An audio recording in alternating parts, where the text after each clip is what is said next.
Okay, so the next video in our series is about the union keyword. Now for this one, I've created a brand new table called shows. It's a list of TV shows. The columns are show ID, show title, number of seasons, and initial year. And I have here, if you've been following along with the series, you know I've released a few different SQL files to keep you up to date. Here's the latest one. I will provide a link to this inside of the description down below. So you can download this, download the zip, expand it, get the SQL file from inside of that rather, and then in your database, go to the import tab, click on the choose file, find that SQL file that you just brought in, and then click go. And that will bring in and create the table shows. It's got these 4 columns inside of it. So with the union command, that's what we want to look at now. This is a situation where I want one single record set, one single set of results, but I'm going to be getting data from 2 different tables, or possibly 2 different chunks of data from the same data table, just formatted slightly differently. In this example, I'm going to get movies and TV shows, and I'm going to bring them together in one single record set. So let's take a look at how we do that. To get the data from the movies, let's say we'll do this. Select movie ID, movie title, and year. There we go. From movies, that's our table. And we can do a where condition if we want. Let's give these guys aliases too. So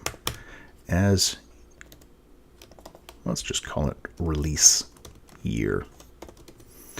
Movie title as title, movie ID as ID. Okay, now if I run that, we get a predictable result. Those 3 columns, nothing new there. Now what I want to do is I'm going to also get some data from the shows table. So I'm going to get the show ID. I'm going to give it the same alias. I'm going to get the show title, give it the same alias, title, and then I'm going to get the initial year, and I'm going to give it the same alias. Okay, so I've got 2 statements here. This will give me 2 completely separate record sets. I want to do this together. I want to bring in one record set. This is what the union command does. It combines different sets of data into a single record set. So get rid of that semicolon in between, and we're going to add the union command here. This is going to create one record set with both sets of data. So let's run this and take a look. There we go. So up to... Here we go. This is the last one of the movies. Now it's automatically adding this limit in there. So let's edit in line. And we'll add our own limit. Say limit 50. There we are.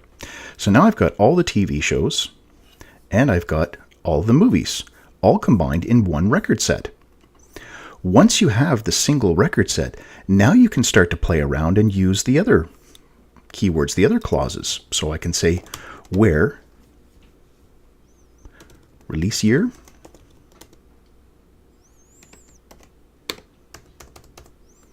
less than 2000. Oh, sorry. This is initial year.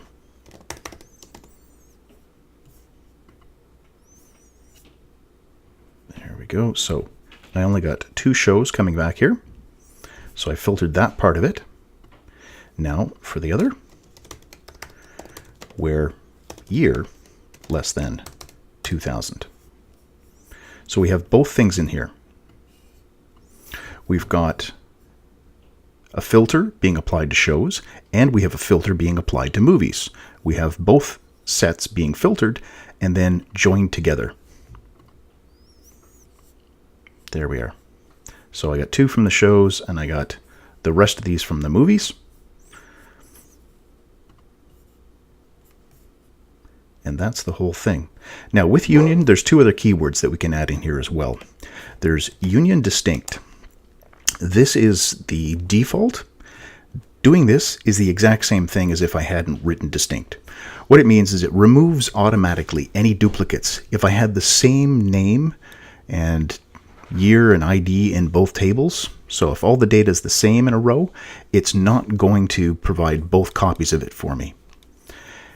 If we say union all, that means show everything, even the duplicates. So we can run it with show all.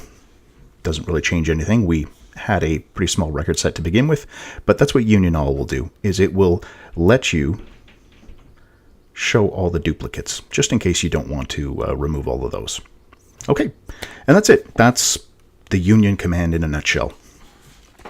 So I will provide to you a link to the union syntax here, so you can have that.